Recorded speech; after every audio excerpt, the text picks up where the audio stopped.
الحمد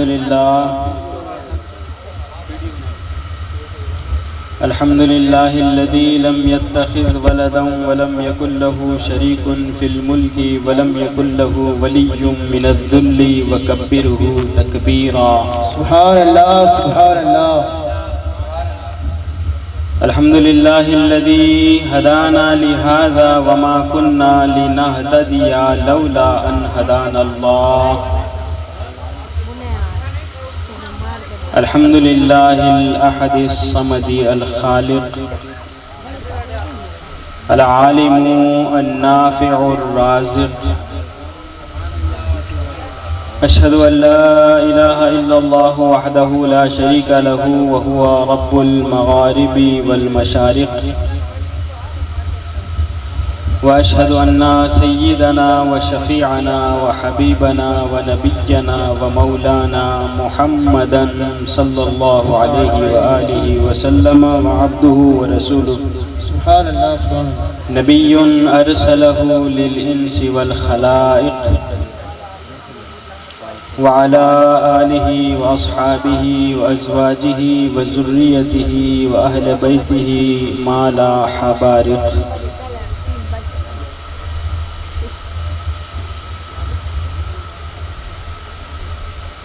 قال الله تعالى في القرآن المجيد: أعوذ بالله من الشيطان الرجيم. بسم الله الرحمن الرحيم. إنا أرسلناك شاهدا ومبشرا ونذيرا. سبحان اللہ سبحان اللہ.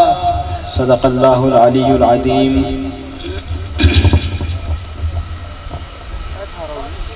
دربار رسالت اور آل رسالت صلی اللہ علیہ وسلم میں ایک مرتبہ درود شریف کا نذرانہ پیش فرمائیں. اللہم صلی علی سیدنا و مولانا محمد وعلی آل سیدنا و مولانا محمد وبارک وسلم.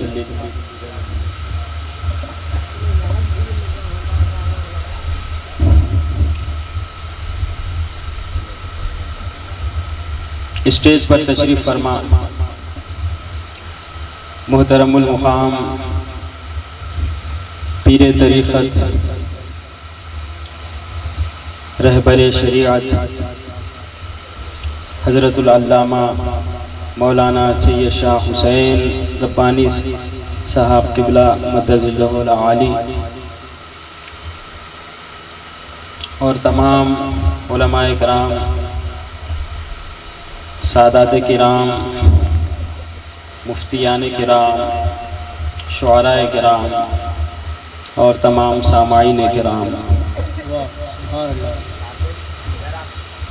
ابھی ہم نے حضرت قبلہ سے اتنی پیاری پیاری باتیں سنی. میں نے بھی کہا آپ سے کہ آپ نے اتنی پیاری پیاری باتیں بیان فرما دی ہے. اب آپ کے بعد جو ہے کچھ کہنے کا جو ہے میرا من نہیں کر رہا. پھر بھی دعا فرمائیے کہ اللہ تعالیٰ کے فضل و کرم سے، اللہ کے رسول کی رحمتوں سے، پنجتن پاک اور سرکار غوث اعظم رضی اللہ تعالیٰ عنہ کی مدد سے کچھ باتیں آپ کے سامنے کہہ سکوں.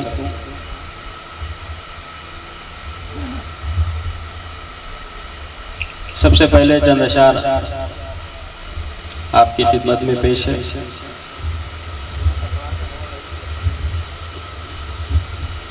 کیونکہ تقریروں سے پہلے مشاعرہ بھی ہوا اور یہ نعتیہ و منقبتی کلام بہت ہی خوبصورت انداز میں، بہت ہی پیارے پیارے عقیدوں کے ساتھ، ٹھیٹ اہل سنت والجماعت کے عقیدوں کے ساتھ ہم نے بہترین اشعار سنے. ایک بات ذہن میں رکھیے، اس کے سامعین بھی بہت ہی پرجوش تھے اور جھوم جھوم کر شعراء کو داد سے نواز رہے تھے. ایک بات آپ کو بتاتا چلوں، دربار رسالت صلی اللہ علیہ وسلم میں حضرت حسان ابن ثابت رضی اللہ تعالیٰ عنہ کے لیے آقا دو جہاں صلی اللہ علیہ وسلم نے ایک ممبر مقرر فرمایا تھا، ایک ممبر خاص مقرر فرمایا تھا۔ سبحان اللہ۔ جب کبھی کفار مکہ الٹے سیدھے اشعار کہتے تو آقا دو جہاں فوراً حضرت حسان کو بلاتے اور کہتے کہ اے حسان ان کا جواب دو۔ سبحان اللہ سبحان اللہ، کیا کہنا۔ چنانچہ ایک مرتبہ ابو جہل یا ابو لہب کسی مکے کے کفار نے باتوں باتوں میں آقا دو جہاں آ رہے تھے، راستے سے باتوں باتوں میں کہہ دیا کہ نعوذ باللہ میں نے محمد صلی اللہ علیہ وسلم جیسے، یعنی خراب بولنا چاہ رہا تھا وہ، ایسے چہرے والوں کو میں نے آج تک کہیں نہیں دیکھا۔ صحابہ سنے، سب مچل گئے۔ مسجد نبوی میں تشریف لاتے ہی سرکار دو عالم نے حضرت حسان کو بلایا اور کہا کہ اے حسان یہ اس طریقے سے کہتے ہیں، تم ان کا جواب دو۔ تو حضرت حسان ابن ثابت رضی اللہ تعالیٰ عنہ ممبر رسول پر اپنے خاص ممبر پر تشریف فرما ہوئے اور کہنے لگے وَأَحْسَنُ مِنْكَ لَمْ تَرَ قَطُّ عَيْنِي، یا رسول اللہ میری آنکھوں نے آپ کی طرح خوبصورت کسی کو نہیں دیکھا۔ اس کی کیا وجہ ہے؟ دوسرے مصرے میں فرماتے ہیں وَأَجْمَلُ مِنْكَ لَمْ تَلِدِ النِّسَاءُ، اس کی وجہ یہ ہے کہ آج تک آپ کی طرح خوبصورت کوئی دنیا میں پیدا ہی نہیں ہوا۔ خُلِقْتَ مُبَرَّأً مِّن كُلِّ عَيْبٍ، آقا دو جہاں صلی اللہ علیہ وسلم کی شخصیت مبارکہ ہر عیب سے پاک۔ کَأَنَّكَ قَدْ خُلِقْتَ كَمَا تَشَاءُ، اور خاص بات یہ ہے کہ رسول پاک صلی اللہ علیہ وسلم نے اس انسانوں کی دنیا کو اپنی مرضی سے منتخب فرما کر تشریف لائے۔ ایک اور شخصیت ہے حضرت کعب بن زہیر، انہوں نے اسلام لانے سے قبل الٹے سیدھے کلام لکھ دیے تو رسول پاک صلی اللہ علیہ وسلم نے فرمایا کہ میں کعب کا خون مباح کرتا ہوں۔ وہ رسول پاک صلی اللہ علیہ وسلم کی سنت ادا کر رہے تھے اور انہیں جو کچھ انعامات سے نواز رہے تھے یہ بھی رسول پاک صلی اللہ علیہ وسلم کی سنت ہے۔ یعنی نعت شریف پڑھنا صحابہ کی سنت ہے اور نعت شریف کو سننا یہ رسول پاک صلی اللہ علیہ وسلم کی سنت ہے۔ اور آقا دو جہاں صلی اللہ علیہ وسلم نے انعامات سے بھی سرفراز فرمایا، کیونکہ ان کلاموں کا تعلق عشق سے ہوتا ہے، محبت سے ہوتا ہے۔ ایک اور ایسا ہی واقعہ آپ کو سنا دوں۔ ایک مشہور و معروف شاعر ہیں فارسی زبان کے حضرت علامہ عبد الرحمن جامی رحمۃ اللہ تعالیٰ علیہ۔ آپ کے ایمان کو تازہ کر دے گا یہ واقعہ انشاءاللہ۔ انہوں نے ایک نعت شریف لکھی فارسی زبان میں، تنم فرسودہ جان پاراز ہجران یا رسول اللہ، دلم پشمردہ آواراز عصیان یا رسول اللہ۔ یہ نعت شریف کو لکھی اور ارادہ کر لیا کہ اسے دربار رسالت صلی اللہ علیہ وسلم میں جا کر سنہری جالیوں کے پاس کھڑا ہو جاؤں گا اور وہاں سے آقا کی بارگاہ میں پیش کروں گا۔ ارادہ کر لیا، قافلہ جا رہا تھا۔ پہلے وہ علاقہ فارس کا تھا، اب موجودہ دور میں وہ علاقہ افغانستان میں آتا ہے، اور جہاں آج آپ کا مزار ہے۔ اور دراصل آپ حضرت شیخ احمد جام رحمۃ اللہ تعالی علیہ کے مرید تھے اور آپ کے عاشق تھے، اسی لیے انہوں نے آپ کے نام سے ہی اپنا تخلص جامی بنا لیا تھا۔ تو اپنے مقام سے نکل کر مدینہ طیبہ پہنچے، ابھی کچھ دور فاصلے پر ہیں، شام کا وقت ہوا، پڑاؤ ڈالا، رات کو سو گئے، اب صبح اٹھیں گے اور مدینہ منورہ میں داخل ہو جائیں گے۔ فوراً راتوں رات رسول پاک صلی اللہ علیہ وسلم نے اس وقت کے مدینے کے گورنر کے خواب میں تشریف لائے اور آ کر کہنے لگے کہ دیکھو یہ آدمی ہے، اسے اندر آنے مت دینا، اسے واپس بھیجا دو۔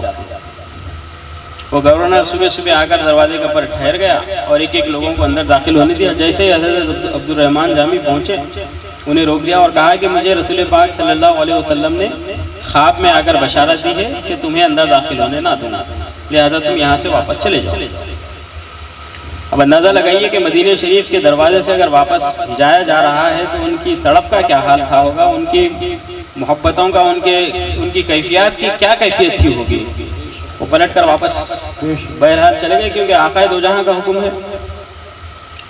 پھر کچھ دنوں کے بعد ایک دوسرا قافلہ آ رہا تھا، تو انہوں نے کیا کیا، اپنے آپ کو ایک سامان کی پیٹھی میں ڈال دیا، سامان کی پیٹھی میں بیٹھ گئے، چھپ گئے۔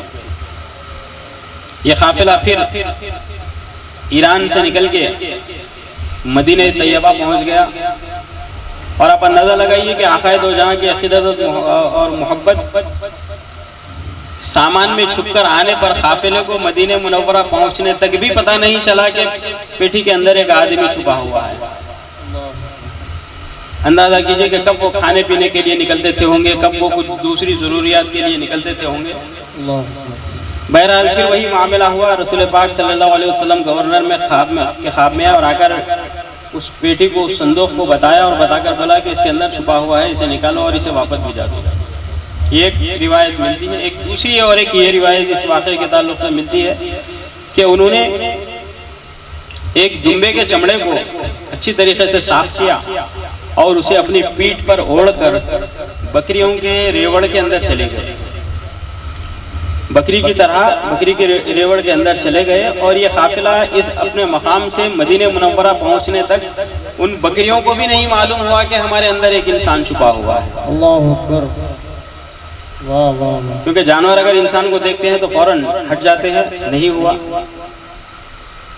دونوں طرح سے جب وہ وہاں پہنچے تو پھر مدینہ منورہ کے گورنر فوراً آئے اور وہ چمڑا ہٹایا، یا پھر اس صندوق کو کھول کر پھر انہیں کہا کہ تمہیں یہاں سے واپس جانے کا حکم دیا جا رہا ہے، تم واپس چلے جاؤ۔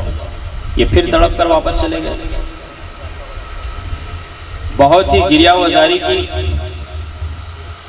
اس کے بعد انہوں نے ایک شعر لکھا، اس شعر کا ورد کرتے رہے،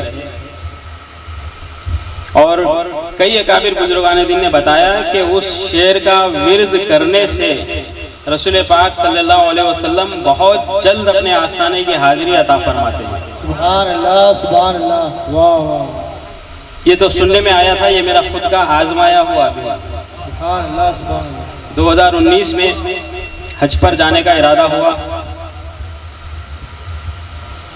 ہم تمام، ہماری پوری فیملی جا رہی تھی، اور ہمارے دوسرے بھائیوں کا انتظام ہو گیا، وہ حج کمیٹی سے ان کا نام آ گیا، وہ چلے گئے، ہمارا نام نہیں آیا، ہم رکے۔ میں نے ارادہ کیا کہ علامہ عبدالرحمن جامی کے شعر کو آزمایا جائے، واہ واہ واہ، ضرور کوئی نہ کوئی صورت نکل آئے گی۔ واہ واہ واہ، کیا کچھ دن بس میں نے ورد کیا، واہ واہ، اللہ تعالیٰ نے ایسے اسباب بنائے،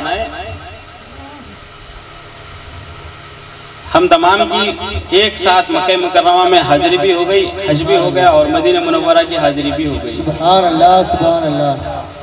فارسی میں شعر ہے وہ، آپ بھی اس کو ذہن نشین رکھیں، جس کو بھی مدینہ طیبہ کی حاضری کی تڑپ ہو وہ کم سے کم روزانہ 50 مرتبہ 100 مرتبہ پڑھے، واہ، اور آزما کے دیکھ لیں کہ بہت ہی جلد اللہ کے رسول کی بارگاہ کی حاضری نصیب ہو جاتی ہے۔ سبحان اللہ، سبحان اللہ۔ وہ شعر ہے، ز مہجوری برائے جان عالم، ز مہجوری برائے جان عالم، ترحم یا رسول اللہ ترحم۔ سبحان اللہ، سبحان اللہ۔ چھوٹا سا شعر ہے،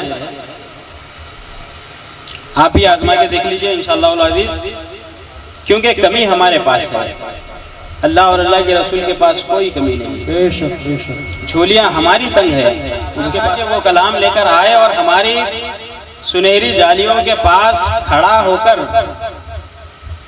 ہم کو سنائیں، اگر وہ اس کلام کو لے کر ہمارے پاس پہنچ جاتا اور ہمیں سناتا تو پھر ہمیں مزار میں سے نکل کر اس کو بوسہ دینے کے لیے اپنا ہاتھ دینا پڑتا تھا، سبحان اللہ، اور ہم اگر مزار سے نکل جاتے تو قیامت آ جاتی تھی۔ اللہ، تو اندازہ لگائیے کہ شاعری، نعت شریف سننا پڑھنا یہ چھوٹی موٹی آسان بات نہیں ہے، بلکہ یہ اللہ کے رسول کی جانب سے توفیق ہے۔ بے شک بے شک۔ وہ جسے توفیق ہوتی ہے وہی لکھتا ہے، اور جسے توفیق ہوتی ہے وہی سنتا بھی ہے۔ بے شک بے شک، سبحان اللہ، کیا بات ہے۔ سننے کے لیے بھی توفیق چاہیے، بے شک بے شک۔ کیوں کہ سننا اللہ کے رسول کی سنت ہے۔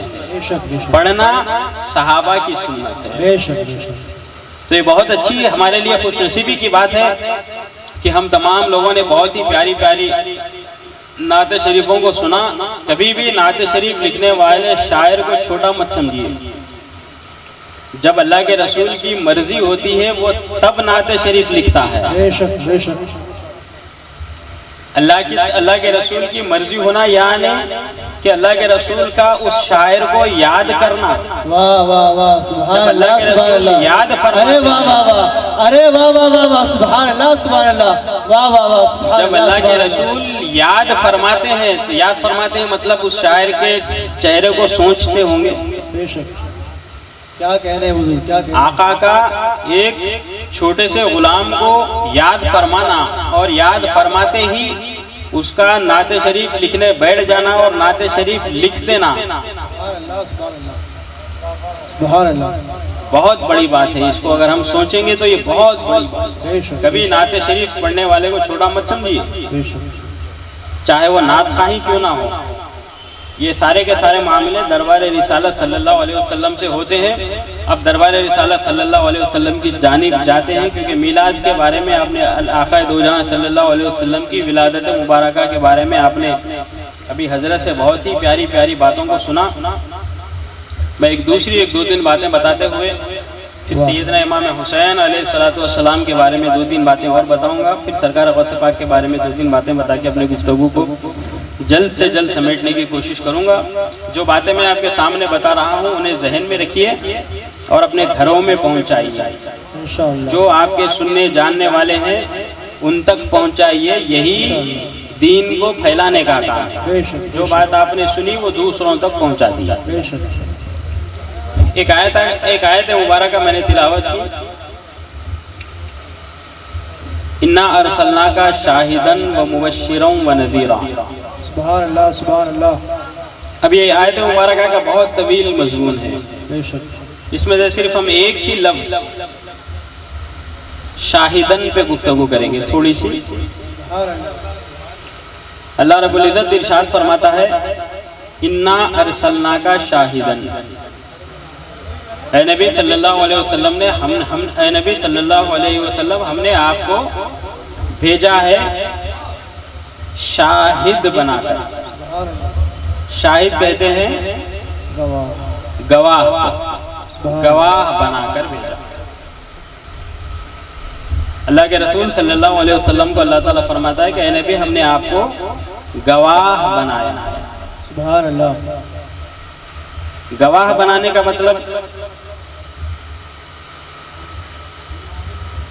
صرف اس زمانے کی گواہی جس زمانے میں آپ ظاہری حالت میں جسم کے ساتھ موجود تھے اتنا ہی نہیں، بلکہ اللہ کے رسول کی گواہی کا دور اس وقت شروع ہوا جس وقت نہ تو زمین تھی، نہ زمان تھا، نہ کائنات کی کوئی شے نہیں تھی۔ بے شک، سبحان اللہ سبحان اللہ۔ اللہ کے رسول صلی اللہ علیہ وسلم ارشاد فرماتے ہیں اول ما خلق اللہ نوری، بے شک۔ اللہ رب العزت نے سب سے پہلے اپنے نور سے مجھے پیدا فرمایا، میرے نور کی تخلیق فرمائی۔ سبحان اللہ سبحان اللہ۔ انا من نور اللہ، میں اللہ تعالیٰ کے نور سے ہوں۔ سبحان اللہ۔ وَكُلُّ شَيْءٍ مِّن نُورِ، واہ سبحان اللہ۔ اور ساری چیزیں دنیا کی ساری چیزیں میرے نور سے بنائی ہیں۔ حدیث شریف ہے، حضور فرماتے ہیں انا من نور اللہ، میں اللہ تعالیٰ کے نور سے ہوں۔ سبحان اللہ۔ اسی لیے اہل سنت والجماعت کا جو عقیدہ ہے کہ اللہ کے رسول صلی اللہ علیہ وسلم کو نور مانتے ہیں، آپ کی حقیقت کو، آپ کی حقیقی ذات مبارک کو نور مانتے ہیں، وہ اس حدیث شریف کی دلیل پر۔ ایک بات ذہن نشین رکھیے کہ 1400 اہل سنت والجماعت کا جو مسلک ہے یہ 1400 سال سے چلتا ہوا آ رہا ہے، اور جتنے ائمہ، محدثین، مفسرین، فقیہین کرام گزرے ہیں یہ سارے کے سارے اہل سنت والجماعت سے ہی تھے۔ سبحان اللہ سبحان اللہ۔ بخاری شریف لکھنے والے امام بخاری سنی تھے، امام مسلم اہل سنت والجماعت، امام ترمذی اہل سنت والجماعت، امام اعظم ابو حنیفہ اہل سنت والجماعت، جتنے ائمہ مجتہدین کو آپ اٹھا کر دیکھ لیں گے وہ سارے کے سارے اہل سنت والجماعت سے تھے۔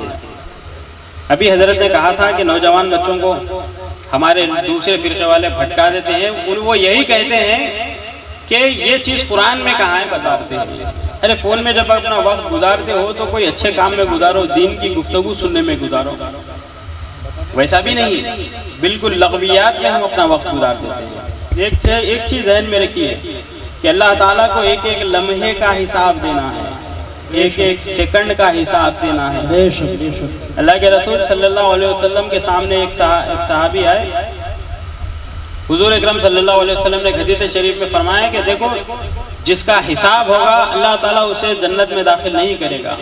تو صحابہ نے پوچھا کہ یا رسول اللہ، آپ نے فرمایا کہ اللہ تعالیٰ ہر ایک کا حساب لے گا، اور آپ فرماتے ہیں کہ جس کا حساب لے گا اسے جنت میں داخل نہیں فرمائے گا۔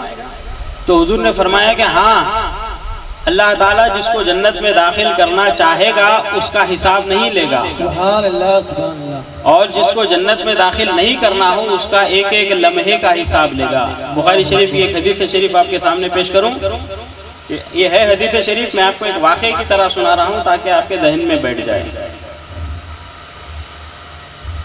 لوگوں کو اپنی عبادتوں پر بھی بڑا ناز ہوتا ہے، بے شمار لوگ ہیں جو اعمال کے پیچھے بھاگتے ہیں، اللہ کے رسول کو چھوڑتے ہیں، اعمال کے پیچھے بھاگتے ہیں۔ پہلے حضور کی محبت ہوگی پھر بعد میں عمل ہوگا۔ بے شک، سبحان اللہ سبحان اللہ۔ وہ عمل بارگاہ خداوندی میں قابل قبول ہے جس میں محبت رسول ہو۔ سبحان اللہ سبحان اللہ، واہ واہ واہ۔ بغیر محبت رسول کے اللہ تعالیٰ کو ہمارے عمل کی کوئی ضرورت نہیں، بے شک بے شک کوئی ضرورت نہیں۔ بے شک، عمل کے پیچھے بھاگتے ہیں، کہتے ہیں کہ اللہ کے رسول کی ضرورت نہیں ہے بلکہ ہمیں عمل کی ضرورت ہے، عمل اچھے کرو، لوگ عمل کے بھروسے پہ جنت میں جائیں گے، عمل کی وجہ سے جنت میں جائیں گے۔ یاد رکھیے کہ عمل کے بھروسے پہ نہ کوئی جنت میں گیا ہے نہ جا سکتا ہے۔ کوئی اگر جنت میں عمل کے بھروسے پہ، یعنی کوئی اگر جنت میں اگر جائے گا تو وہ اللہ کے فضل سے اور اللہ کے رسول کی شفاعت سے جائے گا، بے شک بے شک، عمل کے بھروسے پہ کوئی نہیں جائے گا۔ بے شک۔ اور اس کا یہ مطلب بھی نہیں ہے کہ آپ بالکل عمل کرنا ہی چھوڑ دیں۔ بھائی شام میں بیان میں حضرت نے کہا کہ عمل کے بھروسے پہ جنت میں نہیں جائیں گے، لہذا جو ہے ہم عمل ہی چھوڑ دیں، ایسا بھی نہیں۔ میرا کہنے کا مطلب یہ ہے کہ اللہ کے رسول کی محبت کے ساتھ عمل کریں، سبحان اللہ سبحان اللہ، محبت رسول پھر عمل۔ سبحان اللہ۔ آپ اللہ کے رسول کی تعظیم اور احترام نہیں کرتے اور اس کے بعد عمل کرتے ہیں تو ایسے عمل کے اللہ تعالیٰ کو کوئی ضرورت نہیں۔ ایک حدیث شریف پیش کر رہا ہوں کہ اللہ کے رسول صلی اللہ علیہ وسلم ارشاد فرماتے ہیں کہ میدان محشر میں ایک شخص ایسا پیش کیا جائے گا جو 500 سال تک اللہ تعالیٰ کی عبادت کرتا رہا۔ اللہ اکبر۔ 500 سال تک کوئی کام وہ اس نے نہیں کیا، پورے 500 سال تک عبادت ہی کرتا رہا۔ بارگاہ خداوندی میں پہنچے گا، پہنچنے کے بعد اللہ تعالیٰ کے سامنے نامہ اعمال جائے گا اور اللہ تعالیٰ کہے گا کہ اس نے 500 سال تک عبادت کی ہے، لہذا اسے جنت میں داخل کر دیا جائے۔ وہ شخص کہے گا کہ ہاں، اللہ تعالیٰ کہے گا کہ میں اسے اپنے فضل سے جنت میں داخل کرتا ہوں۔ سبحان اللہ سبحان اللہ۔ تو وہ شخص کہے گا کہ اے پروردگار، جب تو اپنے فضل سے مجھے جنت میں ڈال رہا ہے تو پھر میری 500 سال کی عبادت کہاں گئی؟ جب تو فضل سے جنت میں ڈال رہا ہے تو پھر یہاں عبادت کی ضرورت نہیں، پھر میری 500 سال کی عبادت کا مقصد کیا ہوا؟ تو پروردگار کہے گا کہ ٹھیک ہے، اسے ذرا جہنم کے قریب لے کر جاؤ، قریب لے کر جاؤ، پھر واپس لے کر آ جاؤ۔ فرشتے اسے لے کے جائیں گے، جیسے جیسے جہنم قریب آئے گی، ابھی بہت دور ہے، 500 سال کے راستے پہ جہنم ہے، 500 سال کے فاصلے پہ۔ اللہ کے رسول صلی اللہ علیہ وسلم ارشاد فرماتے ہیں کہ جہنم کے 500 سال کے فاصلے سے ہی اس کے یعنی جہنم کے غرانے کی آواز سنائی دے گی لوگوں کو۔ اللہ اکبر۔ جہنم اللہ تعالیٰ کے دشمنوں کے واسطے، اور جہنم میں جو جائے گا، جہنم کہے گی کہ تو اللہ تعالیٰ کا دشمن ہے، لہذا تجھ پر کوئی رحم نہیں کیا جائے گا آج کے دن۔ اللہ اکبر۔ خیر آپ پریشان مت ہوئیے، ایک آسانی کی بات بھی آپ کے سامنے بتا دوں۔ 500 سال کی عبادت فرشتے لے لیں گے اور اسے پانی کا پیالہ دے دیں گے اور کہیں گے کہ یہ پانی کو پی لو، وہ پانی پی لے گا لیکن اس کی پیاس نہیں بجھے گی۔ وہ کہے گا کہ پھر اور مجھے پانی چاہیے، پھر ایک اور پانی کا پیالہ لایا جائے گا، کہے گا مجھے پانی پلا دو، فرشتے کہیں گے کہ اس کی قیمت ادا کر، وہ پوچھے گا کہ کیا قیمت ہے، فرشتے کہیں گے کہ 500 سال کی عبادت۔ یہ خاموش ہو جائے گا کیونکہ اس کے پاس ایک ہی 500 سال کی عبادت تھی اور اس نے ایک پانی کے پیالے کے بدلے خرید لی، اب دوسرا پانی کا پیالہ خریدنے کے لیے اس کے پاس کچھ نہیں بچا، اسے پھر بارگاہ خداوندی میں پیش کیا جائے گا، پروردگار کہے گا کہ اسے جہنم میں ڈال دو۔ وہ شخص کہے گا کہ اے رب العالمین تو نے ابھی کہا تھا کہ مجھے جنت میں ڈالو، تو اللہ تعالیٰ کہے گا کہ ہاں میں نے کہا تھا کہ میں اپنے فضل سے تجھے جنت میں ڈالتا ہوں، تو تجھ پر تیری عبادت کا غرور سوار ہو گیا، تکبر سوار ہو گیا، تو نے مجھ سے پوچھا کہ میری 500 سال کی عبادت کدھر گئی، اور ابھی تو اس 500 سال کی عبادت کو ایک پانی کے پیالے کے بدلے میں خرید چکا ہے، 500 سال کی عبادت دے کر ایک پانی کا پیالہ خرید چکا ہے، اب مجھے حساب دے کہ تو دنیا میں سے کتنے پانی کے پیالے پیا تھا اور کتنے کھانے کے دانے کھایا ہے۔ تو ظاہر سی بات ہے تیرے پاس حساب دینے کے لیے کچھ نہیں ہے، لہذا اسے لے جا کر جہنم میں ڈال دیا جائے۔ بغیر محبت رسول کے عمل پر بھروسہ کرنے کا یہ انجام ہے۔ اور ایک بات میں نے آپ کو بتائی کہ یہ واقعہ ابھی ہوا نہیں ہے، یہ میدان معاشر میں ہوگا۔ جب اللہ کے رسول صلی اللہ علیہ وسلم حدیث شریف میں فرمائے ہیں تو بتائیے یقیناً ہوگا، ہوگا یقیناً ہوگا۔ اب یہاں پر ہمارا اہل سنت والجماعت کا ایک عقیدہ نکلتا ہے رسول پاک صلی اللہ علیہ وسلم کے علم غیب کا۔ سبحان اللہ سبحان اللہ، واہ واہ کیا بات، واہ واہ۔ عقل کے اندھو ذرا غور کرو، جو واقعہ میدان معاشر میں ہونے والا ہے اسے رسول پاک صلی اللہ علیہ وسلم دنیا میں ہی بتا رہے ہیں۔ سبحان اللہ سبحان اللہ، اس سے بڑا اور کیا غیب چاہیے تمہیں؟ واہ سبحان اللہ سبحان اللہ، اس سے بڑا اور کون سا غیب چاہیے؟ سبحان اللہ۔ آقا دو جہاں صلی اللہ علیہ وسلم نے دنیا میں تشریف لائے ظاہری حالت میں پچھلے سارے نبیوں کے واقعات سنا دیے جو غیب تھے، مرنے کے بعد قبر میں کیا ہوگا یہ بھی بتا دیے، یہ بھی غیب ہے، ہم مریں گے تو جب دیکھیں گے، آنے والے قیامت سے پہلے کے سارے واقعات بتا دیے، یہ بھی غیب نہیں ہے۔ میدان معاشر میں کیا ہوگا، مقام محمود پہ حضور کیسے شفاعت فرمائیں گے، جنتیوں کو کیا دیا جائے گا، جہنمیوں کو کیا عذاب دیا جائے گا، جنتوں میں درجے کیسے ہوں گے، جنتوں میں لوگ کیسے رہیں گے، وہاں تک بھی بتا چکے۔ اب آپ بتائیے کہ کون سا غیب بچا ہوا ہے؟ بچا ہوا کون سا غیب ہے؟ رسول پاک صلی اللہ علیہ وسلم کو اللہ تعالیٰ نے علم غیب سے سرفراز فرمایا۔ تمام محدثین، مفسرین، فقیہین، آپ سب کے باتوں کو اٹھا کر دیکھ لیجئے، سب کا عقیدہ یہ ہے کہ کچھ باتوں کو اللہ رب العزت نے رسول پاک صلی اللہ علیہ وسلم کو پہنچایا، لیکن وہ باتیں امت کو بتانے سے منع فرمایا، وہ اللہ اور اللہ کے رسول کے درمیان کا راز ہے۔ قرآن شریف کے بارے میں جاننے والے اس بات کو اچھی طریقے سے سمجھتے ہوں گے، سمجھ سکتے ہیں۔ قرآن حکیم میں 3 قسم کی آیتیں ہیں، ایک ہے مقطعات، ایک ہے مبینات اور ایک ہے متشابہات۔ مبینات وہ آیتیں ہیں جن کا ترجمہ اور تفسیر سب کی جا سکتی ہے، متشابہات وہ آیتیں ہیں جن کا ترجمہ کیا جا سکتا ہے، تفسیر نہیں کی جا سکتی۔ اور مقطعات، حروف مقطعات، جیسے سورہ بقرہ میں ہے الف لام میم، تو یہ الف لام میم کا کیا مطلب ہے؟ یہ اللہ اور اللہ کے رسول کے درمیان کوڈ ورڈز ہیں، یہ سوائے اللہ اور اللہ کے رسول کے کوئی نہیں جانتا۔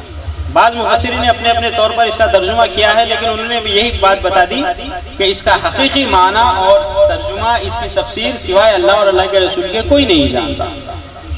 تو بعض باتیں ایسی ہیں غیب میں جو بندوں تک نہیں پہنچائی گئی، لیکن اللہ تعالیٰ نے اپنے محبوب کو وہ عطا فرمایا۔ یہ اہل سنت والجماعت کا عقیدہ 1400 سال سے چلتے آ رہا ہے۔